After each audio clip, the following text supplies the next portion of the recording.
Hello बच्चों, एक बार फिर स्वागत है आपका आपके अपने एजुकेशनल ऐप एपीएस साइंस का ठुमल विच इज एजुवेव।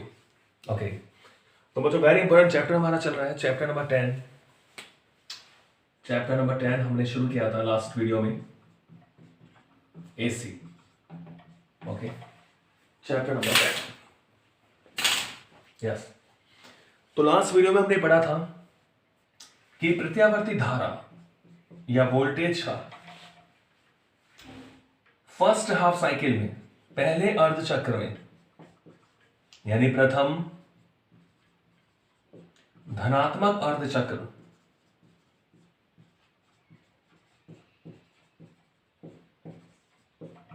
हमने देखा तो जो एवरेज वैल्यू आई थी हमारे पास वो आई थी 2I0 upon pi. 2I0 upon pi, 2 upon pi को जो सॉल्व करते हैं तो 0.637 I0 यानी 63.7% ऑफ I0।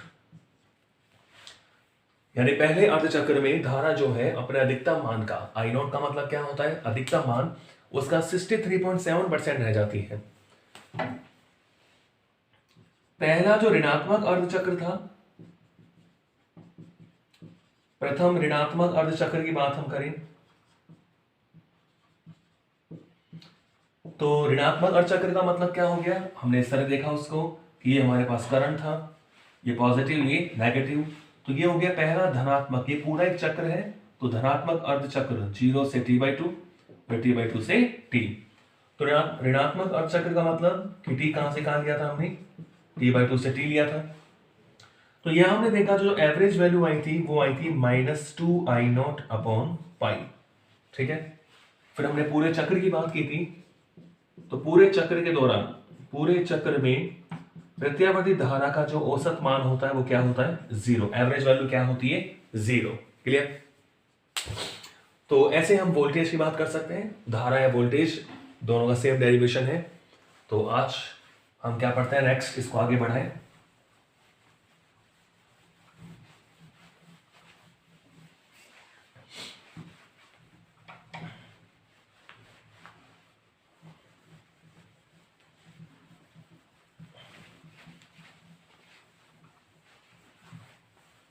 ठीक है, तो नेक्स्ट आज का टॉपिक हमारा क्या है, वेरी इंपॉर्टेंट, प्रत्यावर्ती धारा या वोल्टता। ये या वोल्टता लिखने का मतलब है कि दोनों का सेम वैल्यू सेम डेरिवेशन। प्रत्यावर्ती धारा या वोल्टता का आज हम निकालेंगे वर्ग माध्य मूल मान।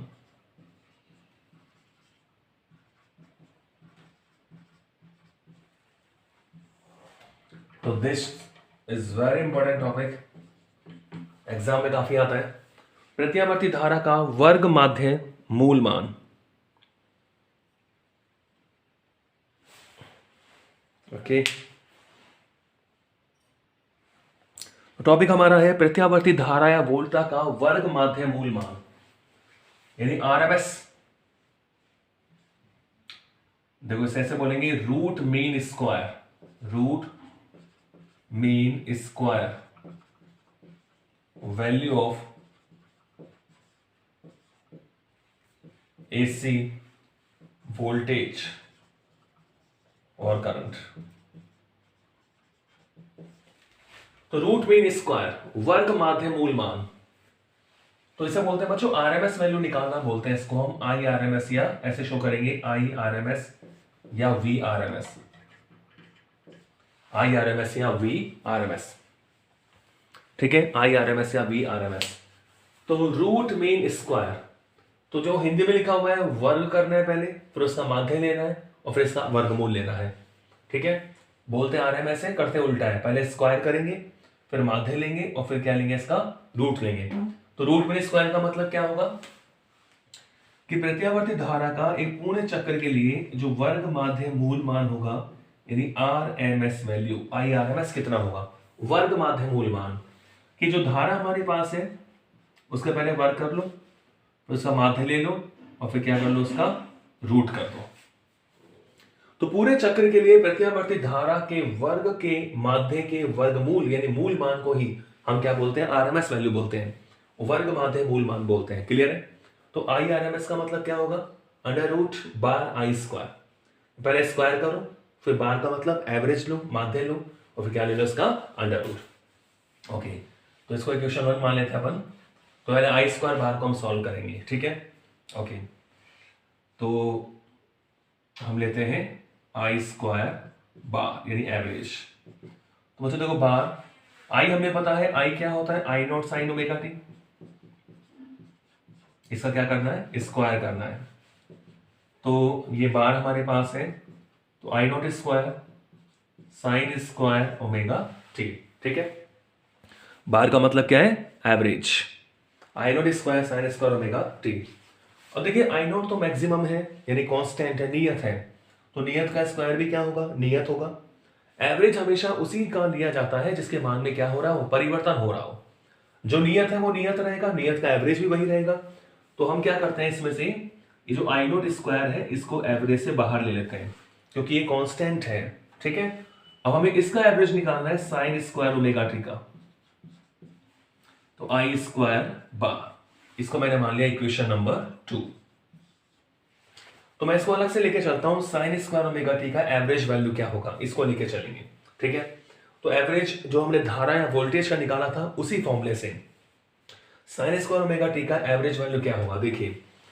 तो अब ध्यान रखिए, एवरेज किसी भी फलन का एवरेज निकालते हैं तो उसका मतलब क्या होता है कि पूरे समय अंतराल के लिए उसका कुल मान ले लो, sine square omega T D T, और कुल समय अंतराल का क्या दे दो भाई, भाग दे दो 0 से t dt। तो साइन स्क्वायर ओमेगा टी का एवरेज की बात हम करेंगे तो पूरे समय अंतराल के लिए उस साइन स्क्वायर ओमेगा टी जो फलन हमारे पास है उसकी कुल वैल्यू बटा कुल समय अंतराल, इसकी बात हम करेंगे। तो यहां से हमें एवरेज मिलता है, ठीक है। तो अब ये मैथमेटिक्स आ गई हमारे पास कि साइन स्क्वायर ओमेगा टी का हमें डिफरेंट इंटीग्रेशन करना है 0 से t के बीच में, ठीक है। तो अब जानते हैं, पढ़ा है आपने मैथमेटिक्स में कि ये साइन स्क्वायर वाला जो फलन है, जो फंक्शन है, इसका जो इंटीग्रेशन करते हैं स्क्वायर को हटाना पड़ेगा आपको। तो बच्चों देखो, इसको मैं ऐसे लिख देता हूं 0 से t। साइन स्क्वायर थीटा का मतलब होता है 1 माइनस कोस 2 थीटा, तो यहां ओमेगा टी है अपॉन 2, ठीक है। साइन स्क्वायर ओमेगा टी का मतलब 1 minus cos 2 theta upon 2, theta कितना है, ओमेगा टी।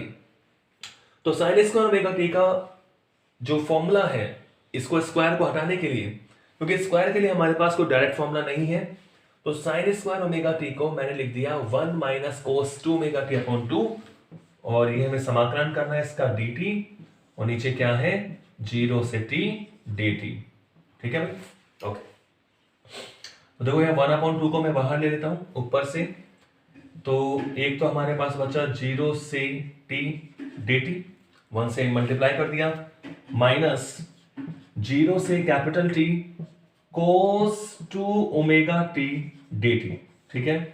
और नीचे आपको पता ही है समाकलन dt का मतलब क्या हो जाएगा, t, लिमिट कहां से कहां तक, 0 से t। समझ गए इसको? 2 कांस्टेंट था, बाहर लिया। अब 1 का भी समाकलन होगा 0 से t के बीच में, यानी 1 into D T minus cos 2 omega t dt, 0 से t। तो अब इसका हम समाकलन करते हैं। देखिए, तो 1 अपॉन 2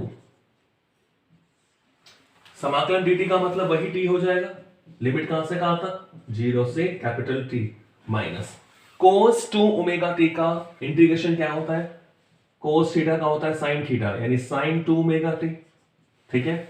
t का या कोफिशिएंट क्या है, t का गुणांक क्या है, 2 ओमेगा, तो 2 ओमेगा को मैंने नीचे लिख लिया। इंटीग्रेशन में जो गुणांक होता है उसे डिनोमिनेटर में लिखते हैं, यानी हर में लिखते हैं 0 से t, ठीक है। और यहां पर आ रहा है मेरे पास कैपिटल T आ जाएगा, तो यहां लिख देता हूं मैं कैपिटल T। ये स्मॉल t है, लिमिट रखेंगे तो t कैपिटल T आएगा, कैपिटल T माइनस 0 यानी कैपिटल T, ठीक है। तो चलो इसे सॉल्व करें आगे। तो ये साइन स्क्वायर ओमेगा t का एवरेज वैल्यू, जो यहां खड़ा हो जाता हूं ताकि आपको क्लियर दिखाई दे जाए। तो देखिए, 1/2t, यहां क्या बचेगा t, t माइनस 0 क्या बचेगा t, माइनस 1/2 ओमेगा। अब साइन 2 ओमेगा टी में आपको लिमिट रखनी है, तो मैं लिमिट रख रहा हूं, यानी साइन 2 ओमेगा स्मॉल टी की जगह capital T, minus sine small T की जगह 0, तो ये पूरा 0 हो जाएगा। ठीक है, तो हमने लिमिट रख दी है, इंटीग्रेशन करके लिमिट रख दी है। स्मॉल टी की लिमिट है, तो पहले स्मॉल टी की जगह upper limit which is capital T minus 0। ठीक है, तो 1/2 omega sine 2 omega capital T minus sine 0।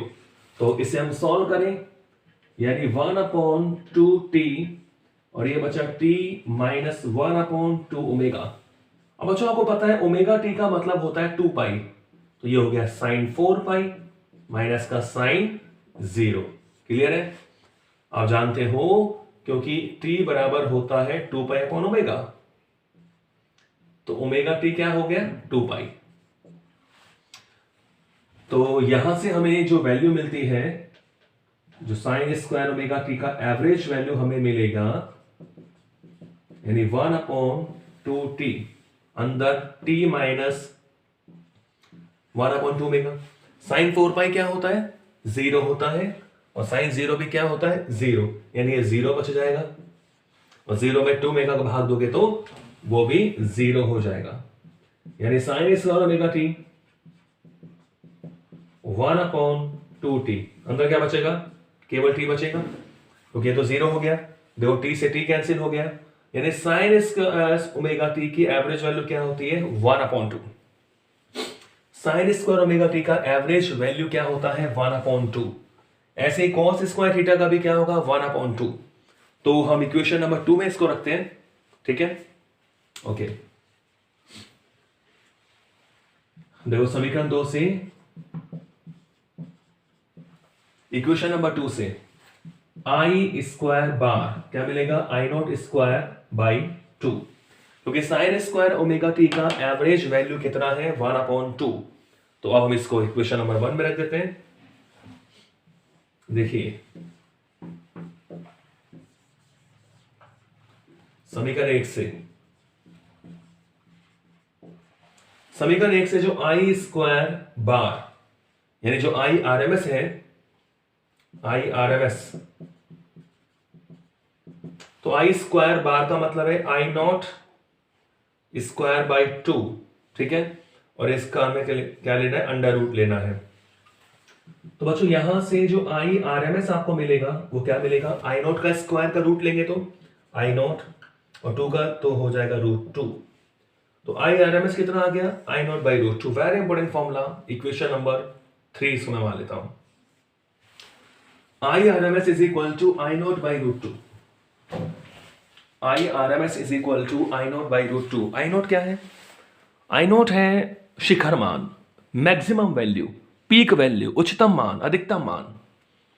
तो आई आरएमएस का मतलब है आई नॉट बाई √2, यानी जो वर्ग माध्य मूल मान होता है प्रत्यावर्ती धारा या वोल्टता का, वो अपने अधिकतम मान का कितना गुना कम होता है √2 गुना कम होता है। कितना गुना कम होता है √2 गुना। तो आई आरएमएस आ गया हमारे पास आई नॉट बाई √2। सिमिलरली बिल्कुल इसी की तरह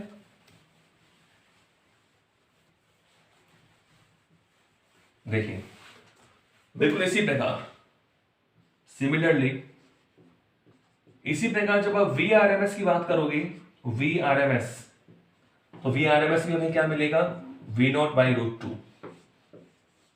वी नॉट बाई √2। तो इसका मतलब ये हुआ कि जो आई आरएमएस होता है वो मिल गया आई नॉट बाई √2। ठीक है बच्चों, 1/√2 की वैल्यू होती है 0.707 ऑफ आई नॉट। ठीक है, ये आप सॉल्व करेंगे तो 1/√2 कितना मिलेगा 0.707। ठीक है, तो यहां से जो आई आरएमएस आपको मिलने वाला है आई आरएमएस, तो 0.707 आई नॉट यानी 70.7% ऑफ आई नॉट। तो ये आई आरएमएस की वैल्यू हमें मिलती है, यानी जो आई आरएमएस है, जो वर्ग माध्य मूल मान है, वो अपने अधिकतम मान का कितना परसेंटेज होता है 70.7%। 70.7% ऑफ आई नॉट। तो ये आपको ध्यान रखना है, I R M S I not by √2। तो घरों में हमारे पास जो करंट आता है वो आई आर एम एस ही आता है, ठीक है। घरों में आने वाला करंट कौन सा होता है? वर्ग माध्य मूलमान वाला करंट होता है, आरएमएस वैल्यू होती है। तो कोई क्वेश्चन आपको दे दे कि घरों में इतनी प्रत्यावर्ती धारा मिलती है, तो वैल्यू किसकी होगी? वो आई आरएमएस की। क्लियर है? तो टॉपिक हमारा कंप्लीट हुआ कि प्रत्यावर्ती धारा या वोल्टा का वर्ग माध्य मूलमान हमने पढ़ा। तो हमने क्या सीखा कि अपने अधिकतम मान का √2 गुना कम होता है, वही आरएमएस वैल्यू है यहां पर, ठीक है। तो चलो इस पर बेस से हम कुछ क्वेश्चन करें। यस, क्लियर है? तो चलो कुछ क्वेश्चन करते हैं इस पर, कुछ आपके एग्जाम्पल करते हैं, ठीक है। आप पढ़ते रहे, बिल्कुल चैप्टर कंप्लीट करते रहे, साथ साथ तैयारी करते रहे।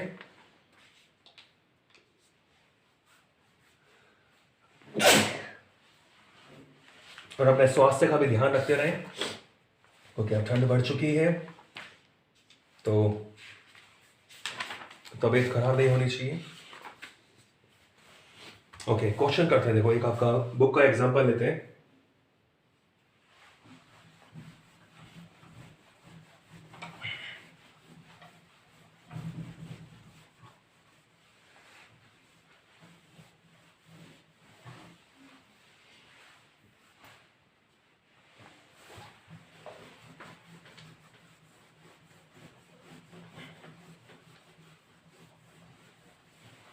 यस, क्वेश्चन नंबर आपका देखो, एग्जांपल नंबर फर्स्ट ले रहा हूं मैं। एग्जांपल फर्स्ट क्या कह रहा है? ठीक है, एग्जांपल फर्स्ट ले। ओके, क्या कह रहा है देखो, प्रत्यावर्ती धारा I is equal to I1 cos omega T plus I2 sin omega T के लिए वर्ग माध्य मूल धारा का मान ज्ञात कीजिए। क्वेश्चन कह रहा है प्रत्यावर्ती धारा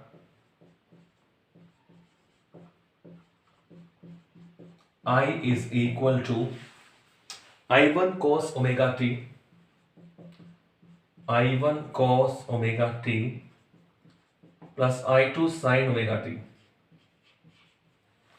प्रत्यावर्ती धारा I is equal to I1 cos omega T plus I2 sin omega T के लिए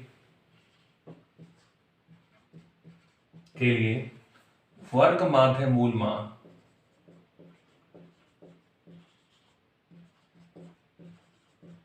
ज्ञात कीजिए। ठीक है, पहला एग्जांपल है, तो देखो इसको सॉल्व करते हैं। तो हमें क्या दे रखा है? Current given. तो I आपके पास है, I is equal to I1 cos omega T plus I2 sin omega T. ठीक है बच्चों, ओके। तो आपसे कह रहे हैं वर्ग माध्य मूल मान निकालो। क्या निकालो? वर्ग माध्य मूल मान। अब वर्ग माध्य मूल मान का मतलब क्या होता है? वर्ग माध्य मूल मान का मतलब है कि आप इसका स्क्वायर करो, इसका माध्य लो और फिर क्या ले लो? इसका यस, इसका वर्गमूल लेंगे। तो आपको निकालना है भाई आई आर एम एस। तो आई आर एम एस का मतलब कि पहले स्क्वायर करो, फिर मीन लो और फिर इसका रूट ले लो। ऐसे तो करना है। तो अपन ऐसा करते हैं, आई स्क्वायर बार को अलग से निकाल लें। देखो I square bar, sorry I square, I two नहीं, आई स्क्वायर बार। तो ये बार हो गया। आई का मतलब हो गया I1 cos omega T plus I2 sin omega T का क्या करना है? स्क्वायर करना है। क्लियर? तो a प्लस बी का होल स्क्वायर से इसको हम खोलें, ठीक है, ये एवरेज है। I1 square cos square omega T plus I2 square sin square omega T. ठीक है, a प्लस बी के होल स्क्वायर से तो बोल रहे हैं a square plus B square plus twice of ab, यानी 2I1 I2 cos omega T sin omega T. ठीक है, ये इसका हमें क्या लेना है? एवरेज लेना है। तो I1 square cos square omega T, a square plus I2 square sin square omega T plus 2I1 I2, 2ab, तो 2I1 I2 cos omega T sin omega T.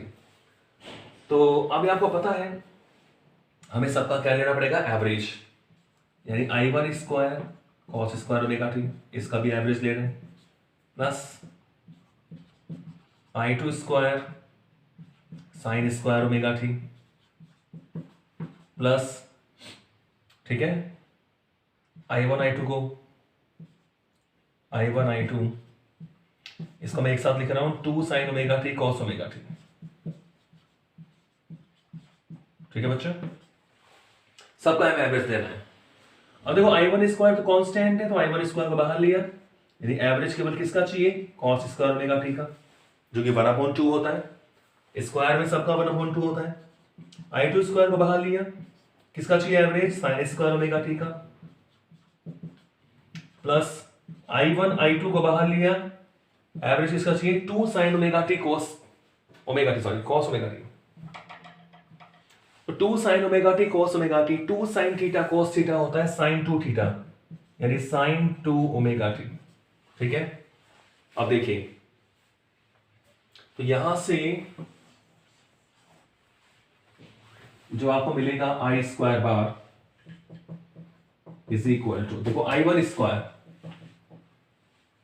पिछले वाले डेरिवेशन में जो हमने सॉल्व किया था कि साइन स्क्वायर ओमेगा टी का जो एवरेज होता है 1/2 होता है, ऐसे ही कॉस स्क्वायर ओमेगा टी का भी एवरेज क्या होता है 1/2 plus I2 square, sine square omega T का एवरेज वैल्यू क्या होता है 1/2 plus I1 I2, sine 2 omega T का एवरेज वैल्यू होता है बच्चों 0। ठीक है, तो ये आप ध्यान रखें कि कॉस स्क्वायर ओमेगा टी या साइन स्क्वायर ओमेगा टी, इनकी एवरेज वैल्यू क्या होती है 1/2, और जब स्क्वायर नहीं होता यानी साइन 2 ओमेगा टी का जो एवरेज था वो क्या होता है 0। किसी भी फलन का आप वो जो फॉर्मूला मैंने आपको बताया था उससे एवरेज निकाल सकते हैं। तो यहां से आई स्क्वायर बार क्या मिलेगा कि I1 square by 2 plus I2 square by 2, यानी I1 square plus I2 square by 2, LCM ले लिया। तो अब हम निकाल सकते हैं आरएमएस वैल्यू इक्वेशन 1 से, फ्रॉम इक्वेशन 1, तो आई आरएमएस का मिलेगा आई स्क्वायर बार का under root, under the root I1 square plus I2 square by 2। ठीक है, तो आई आरएमएस आपको मिल जाता है यहां पर, जैसे अब रूट 2 को बाहर ले लो, 1/√2 I1 square plus I2 square की पावर 1/2। ठीक है बच्चों, तो एग्जांपल फर्स्ट है ये आरएमएस वैल्यू निकालिए अपन ने 1/√2 I1 square plus I2 square की पावर 1/2। क्लियर है, ओके। आगे बात समझ में, चलो एक क्वेश्चन और लेते हैं।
तो देखो बच्चों, एक अनसॉल्व क्वेश्चन लेते हैं अपन।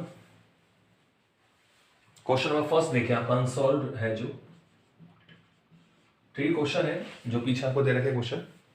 क्वेश्चन क्या कह रहा है, किसी प्रत्यावर्ती धारा परिपथ में प्रत्यावर्ती वोल्टता आपको दे रखी है, ये वोल्टेज आपको दे रखी है V is equal to 50 sine 50 sine 157 t plus 5 157 t plus 5 ये वोल्ट आपको दे रखा है। किसी प्रत्यावर्ती धारा परिपथ में प्रत्यावर्ती वोल्टता का मान आपको दे रखा है v is equal to, question first है तो 50 साइन 157 t प्लस 5 वोल्ट। ठीक है, क्वेश्चन क्या कह रहा है, आपको क्या क्या निकालना है, एक तो निकालना है VRMS। ठीक है, जो टॉपिक पढ़ा है उसी से हम क्वेश्चन ले रहे हैं, रिलेटेड उसी से संबंधित क्वेश्चन।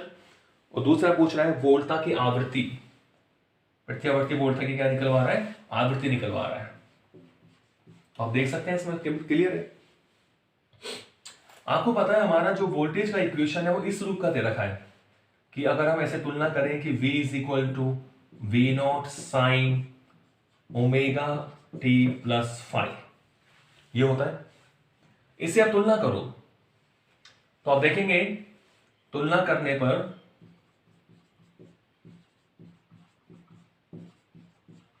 ठीक है, तुलना करोगे तो V is equal to V naught, तो ये वोल्टेज का शिखर मान होगा, अधिकतम मान होगा। तो तुलना करने पर V नॉट कितना मिल गया आपको, V नॉट मिल गया भाई 50।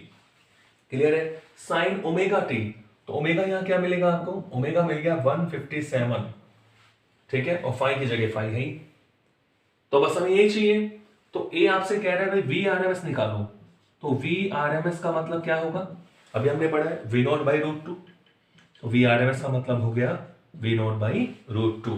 तो यहाँ वी नॉट की वैल्यू हम रख सकते हैं, तो वी आर एम एस कितना होगा 50 by root two, 50 by root two.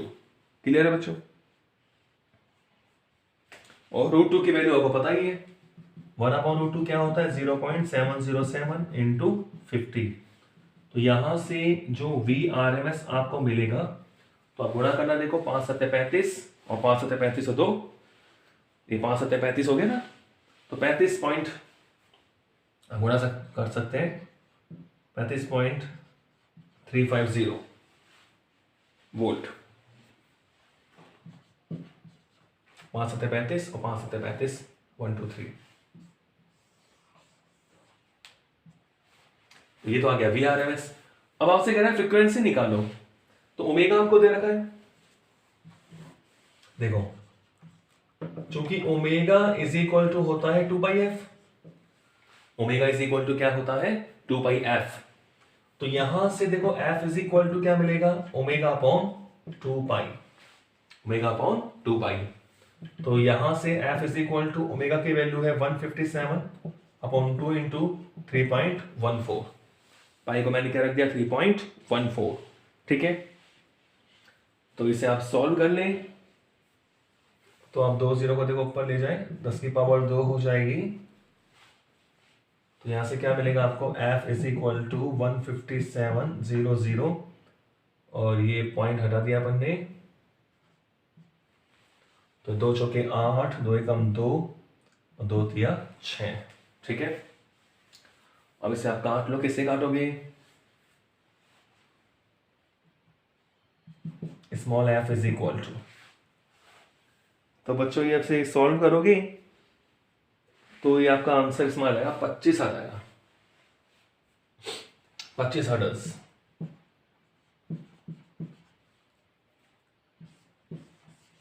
तो फ्रीक्वेंसी कितनी आ गई 25 हर्ट्ज। ठीक है, तो पहला क्वेश्चन था आपका इसी तरह का। क्लियर है। नेक्स्ट,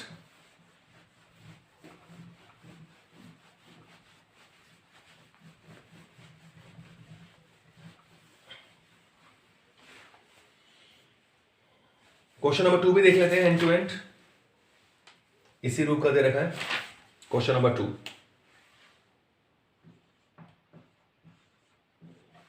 क्वेश्चन 2 क्या कह रहा है, किसी समय t पर ज्यावक्रीय प्रत्यावर्ती धारा का मान, किस समय t पर, क्या पूछ रहा है, किस समय t पर ज्यावक्रीय, तो ज्यावक्रीय आपको पता है, ज्यावक्रीय का मतलब प्रत्यावर्ती होता है। किस समय t पर ज्यावक्रीय प्रत्यावर्ती धारा का मान, ज्यावक्रीय प्रत्यावर्ती धारा का मान, या दे भी रखा है प्रत्यावर्ती, नहीं भी दे तो आप समझ जाना एसी का क्वेश्चन है। ज्यावक्रीय प्रत्यावर्ती धारा का मान अपने शिखर मान का अपने शिखर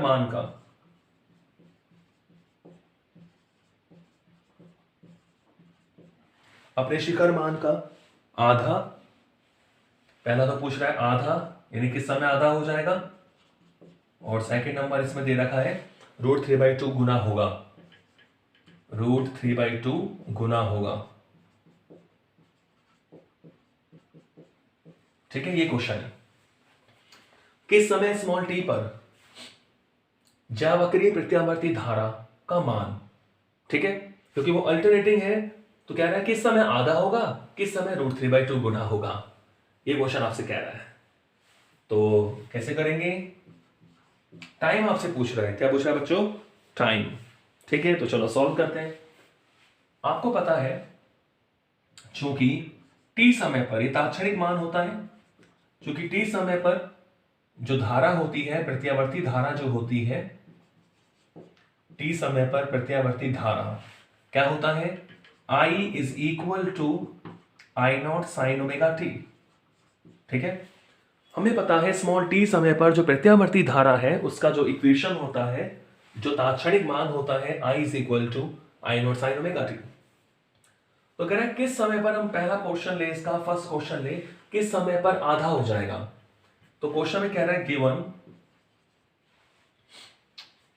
कि सपोज करो मैंने मान लिया t is equal to T1 पर I इज इक्वल टू, तो कह रहे हैं अपने शिखर मान का आधा हो जाएगा, तो I0/2। हमने मान लिया T1 समय पर I0/2 हो जाता है, तो समीकरण 1 में रख के देखें इसको, समीकरण 1 से, तो I की जगह मुझे क्या रखना है, I0/2 इज इक्वल टू, ये I0 है मेरे पास, I0 sin ओमेगा T1। बच्चों I0 से I0 कैंसिल हो गया, यानी मेरे पास क्या बच गया, sin omega T1 is equal to 1/2। तो आप देख रहे हैं कि हमें T1 निकालना है, तो sin omega T1 is equal to 1/2, किसकी वैल्यू होती है, साइन 30 की होती है, π/6, sin π/6। तो देखो यहां से हमें मिल जाएगा omega T1 is equal to π/6, यानी T1 is equal to π/6 omega, π/6 omega. T1 हमें क्या मिल जाएगा बच्चों, π/6 ओमेगा। क्लियर है, तो π/6 ओमेगा, और ओमेगा कितना होता है, यस ओमेगा आप जानते हैं 2π/t। तो आप देख सकते हैं T1 is equal to π/6, omega होता है 2π/T, पाई से पाई कट गया, तो T1 इज इक्वल टू क्या आ गया बच्चों, T/12 second, T/12 second. Clear, तो T हो गया आवर्तकाल, तो अपने आवर्तकाल के 12 सेकेंड गुणा पहले T1 समय पर जो T/12 सेकेंड है, उस समय इसका मान क्या हो जाएगा, आधा। अब ऐसे अपन इसका सेकंड पोर्शन लें, देखो सेकंड पोर्शन हम ये मान लें कि माना, अब कोई टाइम चेंज होगा, क्योंकि हमने मान लिया T1 पे तो आधा हो गया, अब कह रहे हैं √3/2 गुना होगा, तो हम दूसरा टाइम मान लेते हैं कि माना भाई T is equal to T2 पर जो करंट है I इज इक्वल टू, तो √3/2 गुना हो रहा है I0, √3/2 गुना हो रहा है I0 का। तो समीकरण 1 से देखिए क्या मिलेगा, समीकरण 1 से इक्वेशन नंबर 1 से I की वैल्यू मैं रख रहा हूं √3/2 I0 is equal to I0 sin omega T2। ठीक है, क्या रख दिया, T2। I0 से I0 कैंसिल हो गया, √3/2 किसकी वैल्यू होती है, sin π/3, sin 60 की वैल्यू होती है, और sin ओमेगा T2। तो यहां से क्या मिलेगा बच्चों, π/3 is equal to omega T2। तो आप देख रहे हैं π/3, ओमेगा क्या होता है, 2π/T इंटू T2, पाई से पाई कैंसिल हो गया, तो T/6 is equal to T2, यानी T2 इज इक्वल टू क्या मिलेगा, T/6 सेकेंड इस समय पर। तो T/6 सेकेंड पर जो प्रत्यावर्ती धारा है वो अपने अधिकतम मान का √3/2 गुना हो जाएगी और t/12 सेकंड पर प्रत्यावर्ती धारा अपने अधिकतम मान का क्या हो जाएगी, आधा हो जाएगी। तो आज के वीडियो में हमने सीखा कि प्रत्यावर्ती धारा या वोल्टा का हम वर्ग माध्य मूल मान रूट मीन स्क्वायर वैल्यू यानी आरएमएस वैल्यू कैसे निकालते हैं, और उस पर बेस्ड हमने एक एग्जांपल करा, एग्जांपल फर्स्ट, और 2 क्वेश्चन हमने करे, क्वेश्चन फर्स्ट और क्वेश्चन नंबर 2। तो मिलते हैं नेक्स्ट वीडियो में एक नए टॉपिक के साथ, नए क्वेश्चन के साथ। Thank you.